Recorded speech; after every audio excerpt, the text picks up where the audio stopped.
Okay, hello everyone. Thank you for joining us here today for a significant announcement in the Mackenzie Trottier missing persons investigation. I'd like to begin by acknowledging that we are on Treaty 6 territory and the homeland of the Métis.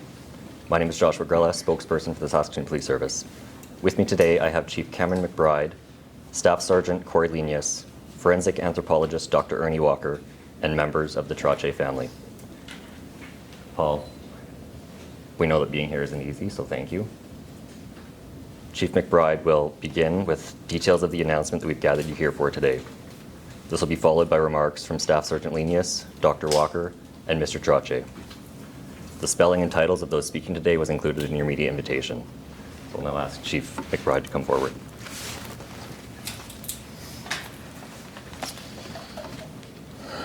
Good morning, everyone. Thanks for coming out today. I'd first like to acknowledge just a few people in the room. We have Paul Trottier and some family. We have Dr. Ernie Walker. We have John Lajmode from the Board of Police Commissioners. And we have an unusually large number of our own staff here. And we have members from our investigations team, members from the landfill search, members from our victim services, and certainly our missing person liaison, Dorothea Swift-Wolf. There's such significant representation here today because this search developed a remarkable sense of common purpose. The daily motivation to bring Mackenzie home persevered, and I'm proud to work shoulder to shoulder with these remarkable people. So, we asked all of you here today to provide an update with regard to the Mackenzie Trottier missing person investigation.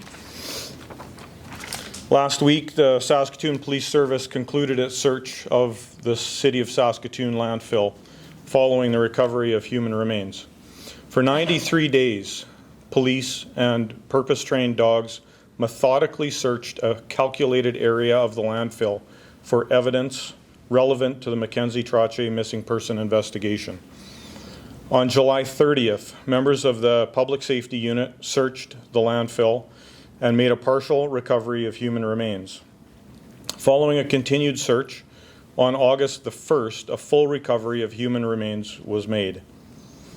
Through consultation with forensic anthropologist Dr. Ernie Walker and the examination of dental records, the deceased has been identified as then 22-year-old missing person Mackenzie Lee Trottier. An autopsy was conducted on August 1st and found that her cause of death is currently undetermined. The Saskatchewan Coroner Service is now investigating the file. Through our investigation, a suspect in Mackenzie's disappearance has been identified. However, before investigators could obtain the evidence required to prove their involvement, the suspect died in an unrelated incident. Evidence recovered from electronic devices belonging to that suspect supported the search of the landfill.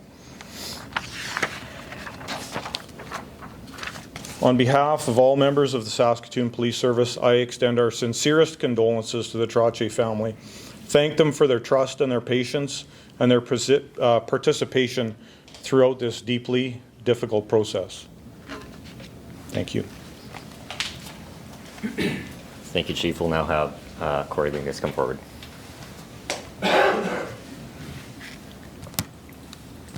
So 93 days of snow, rain, high winds, and extreme heat. For 93 days, the Saskatoon Police Service Public Safety Unit meticulously searched through 54 metric tons of refuse every day with an overall total of approximately 5,000 tons. There were 44 searchers involved in this search, many of which are in this room right now, and I'd like to thank each and every one of them for their hard work, perseverance, and dedication to this. To your families, thank you for supporting their dedication to bring answers to the Trottiers. We know it was a long 93 days, but because of them, Mackenzie was brought home. I would also like to acknowledge KBL Environmental, responsible for the excavation process, and the North Saskatchewan Regiment, who supplied gear and tents. These partners went above and beyond to ensure our searchers were prepared and safe throughout this search. To the Trottier family, I join Chief McBride in extending our deepest condolences. This has been an incredibly difficult process for you, and your involvement throughout has been a source of inspiration and hope for all of us involved in finding Mackenzie. This was also 93 days of patience and uncertainty for you, and I thank you for that. Mackenzie was last seen in December of 2020. This investigation has continued since the day she was reported missing. Over the years, investigators have followed up on numerous tips and interviewed countless people. As Chief McBride referenced, one person always stood out to our investigators as being involved in Mackenzie's disappearance. This person is now deceased, and there are no other suspects. We believe Mackenzie's last known location was an address in the 1300 block of Avenue B North, a place where she frequented with the suspect. This address was crucial in guiding our search of the landfill.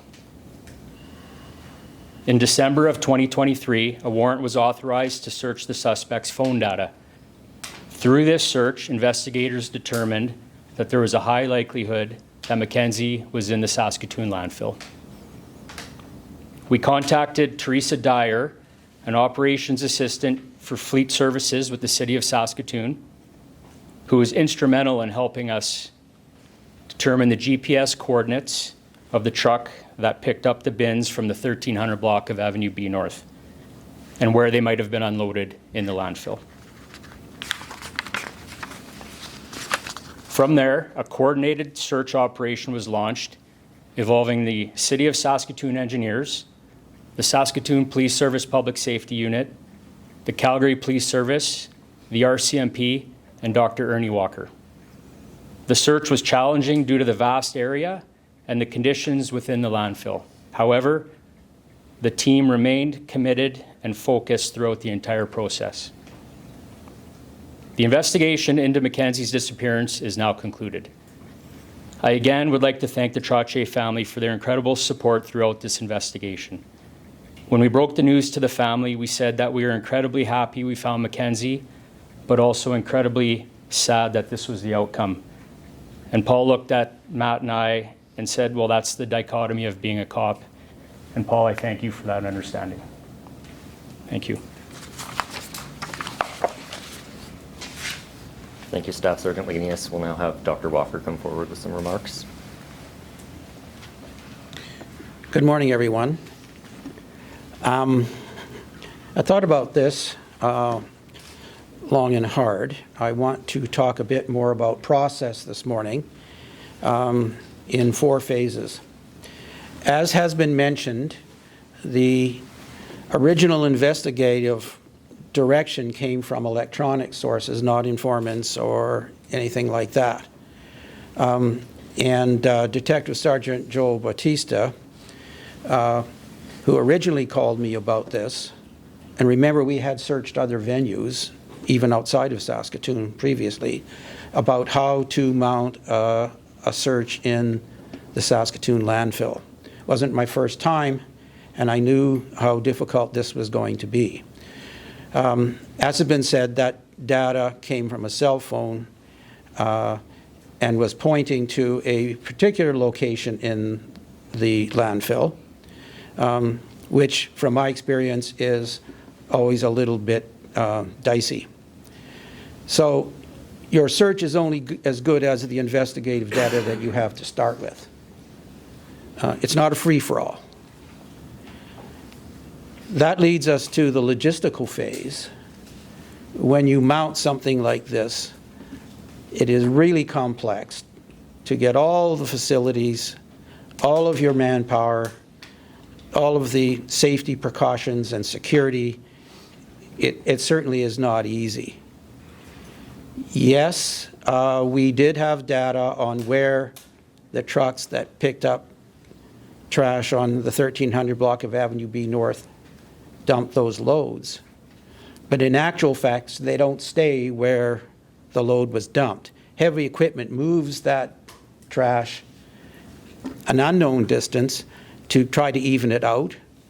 Voids are filled, fissures are filled. We know the area, the surface area we're looking at. What we didn't know was the depth, and it varies. So this is extremely complicated, and you have to look after your staff. As it turned out, the facilities at the dump were perfect for a search like this, especially a concrete pad on which the actual search could occur. But buildings, the building I worked in, certainly the command post and so forth, that probably won't be duplicated. Most of the time it isn't anywhere near that kind of quality searching surface. There were days when it was difficult. I remember a Wednesday when it rained really heavily. And of course, everything turns to mush. The very next day, it was dry. But the wind was gusting to 70 kilometers, which made things in a dump difficult. And the reprieve came the following day, the Friday. It wasn't raining and it was no wind, but it was 34 degrees. These are difficult conditions. And sometimes when you're not finding things and you get disheartened, you can't stay out searching all day. We have to rotate people because the tendency is to lose concentration. So on the one hand, it was a good search in terms of facilities. It was planned for a month and it went for 3 months. I used to go out and I would look up on what I called the hill, and my colleagues here would wave to me. Trash came down from the top of the hill to their search area. It was meticulous. Anything that they thought I should see came farther down the hill to the bottom. Thousands and thousands of bone fragments. Other items that my colleagues thought perhaps I should see, and I haven't forgotten about that, by the way. It took that long. When you come to the final phase, it's what I expected in terms of what was found. But I want to say that it was what we would call in the business a righteous search. This is one of the best examples of a large-scale search that I've been involved in 40 years. So thank you to all the support staff in the command post, people running heavy equipment. But I really want to, again, thank my colleagues, and they are my colleagues, because whether you like it or not, the Saskatoon Police Service now has more experience in this kind of operation than any other unit I can think of in the country, and maybe even in North America. This doesn't happen very often. Oh, there are searches of landfills, but they don't produce anything. So I, in closing, would like the citizens of Saskatoon to know the exceptional nature of this search, the dedication of my colleagues to that search, and the outcome to give some closure to the Trottier family. Thank you. Thank you, Dr. Walker. We're now going to ask Mr. Trottier to come forward with some words.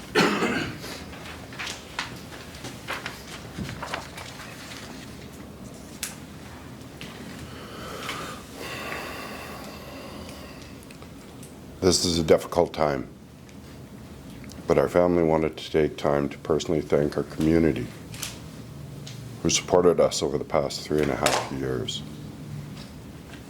The past 93 days, in particular, have been difficult.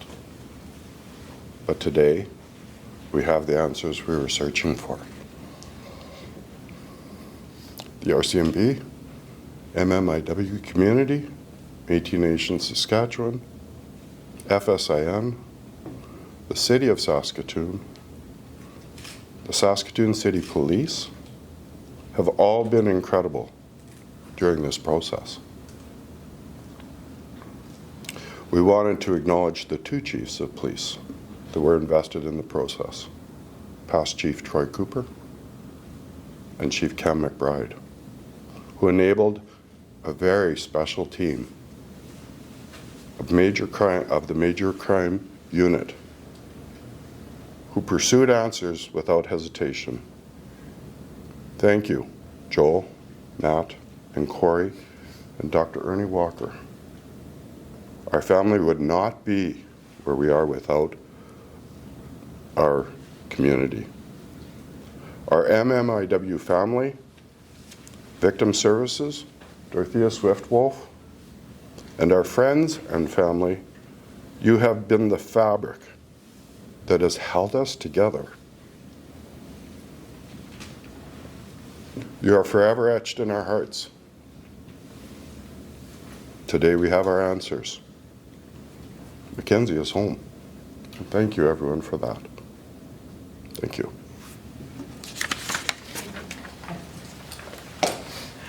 Thank you, Paul. So that concludes the formal media availability. We'll now take some questions if anybody has any.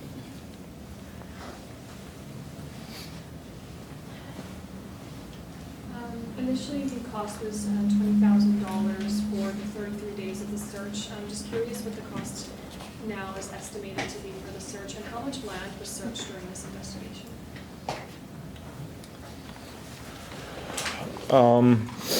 You know, it's difficult to explain the amount of material that was searched.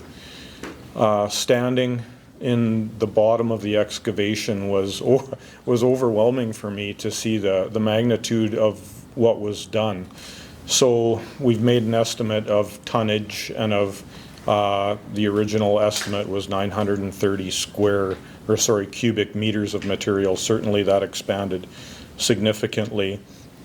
In terms of the cost, currently our finance team is putting together those costs. We're anticipating and projecting that it'll be somewhere in the area of $1.5 million, including human resources, excavation costs, everything included. We have reached out to our provincial and federal government partners to seek assistance in meeting that financial need, but at every step of the way, it was we came to the conclusion that it was the right thing to do, and so that's where we are today. Yeah. Is there a next step for you guys now that this search is concluded? Certainly, we will rely on the Saskatchewan Coroner Service to lead that investigation. Our search is done. The site has been dismantled, and we'll take the lead from the Saskatchewan Coroner Service. Chief, what's the relationship between Mackenzie and the suspect? I don't have a comment on that right now, but thanks for asking. Do you think the police will ever be able to identify the suspect at any point in the future? You know, I'll maybe turn it over to Staff Sergeant Lenius. He might have additional comments in that regard, maybe not. So to answer that first question, Mackenzie and our suspect were known to each other. She had stayed at that residence quite often, so they were known to each other. I'm not going to get into their relationship, but they were known to each other. As far as identifying, we can't lay charges on someone who is deceased, so therefore I don't think we would ever disclose the name. How did he die? Or, It was a drug overdose. and it is a male? Correct. Do we have an age? No. Is this person related to any other crimes, or has information come out about any other crimes that this person may be suspected of? No. When did the suspect die? December of 2023. And what led to this, the search warrant being executed? Was it his death? No. What led to that is just the right people at the right time. So our investigative team had, for this file, had a couple different lead investigators. So as people leave the unit, a new person gets placed as the lead. Well, Sergeant Batista's expertise is in technology. He's very savvy in that regard, and he was able to look at the data that we already had and come to the conclusion that we could get more. So that's why we wrote that warrant at the end of the year in 2023, to be able to get more information from that phone. So police had that data in their possession prior to the suspect's death? Yes.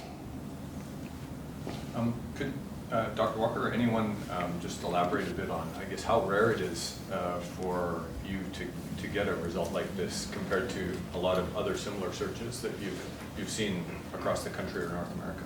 This does seem, like you said, rare to have a result like this. Could you come to the microphone, please? I'm going to be careful what I say here. Large-scale searches can include anything, airliner crashes, just large surface areas. Landfills pose particular problems. Again, searches that we've done in the past, officers basically climbing through piles of trash doesn't produce much, if anything. And it's extremely dangerous, hazardous to the searchers. There are a lot of sharp objects.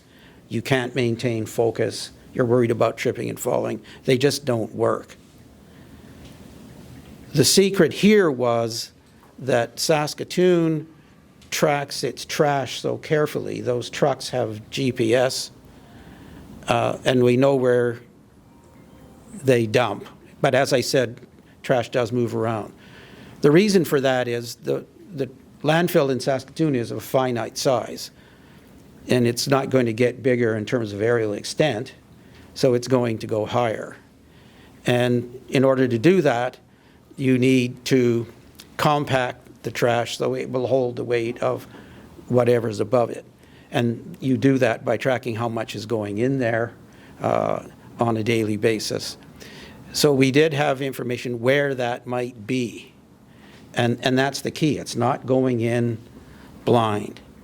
Now, the original area expanded quite a bit, 3 times, just because things were moving around, voids get filled in, and so it's not exactly in the position you might think it is. But the searchers were looking for more than just human remains. They were looking for indicators in the trash that we might be in the right area. A piece of paper with an address on it, perhaps, or something like that. Something to give you confidence that you're in the right area. And even that never worked out. You think you're on the trail, and then all of a sudden you get a piece of paper that's from a completely different area of the city. Frustrating. But I knew probably about a week beforehand that I think we were getting close, and my colleagues did as well. So to answer your question, these kinds of big searches of landfills are not commonly successful. Some of you, everybody in the room, may know that the city of Winnipeg is facing a kind of similar situation. This was a special one because of the way we handle trash in this city. Going into this search, were you optimistic? When Detective Sergeant Batista called me, I was actually skeptical, mainly because I had searched that particular landfill twice before and other more complicated ones elsewhere. But it was the electronic information. When we went out and had a look at the locale, I could see how this was going to work. In terms of facilities, that concrete pad was everything, because most of the time you're on flat ground. You want to try to create what's called a monolayer, which you take all the trash and you disperse it. You lay it all out so it's not very thick. and that gives you a better chance of seeing something. As I said, wandering through a meter of trash is just not going to be enough. And this one worked out. It was meant to be. It was a fluke. Are you going to be helping Winnipeg? Not if I can help it. As for my colleagues, I can't say.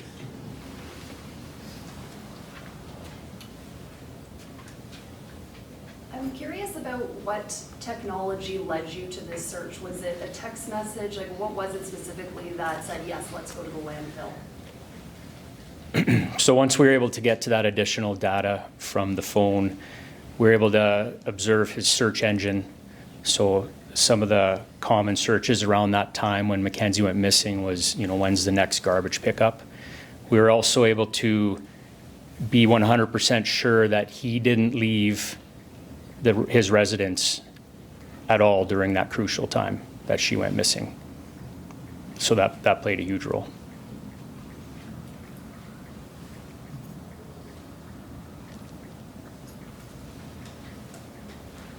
Okay, if that's everything, thank you everyone for coming out. If anyone has any follow-up questions, you can contact one of us in Public Affairs.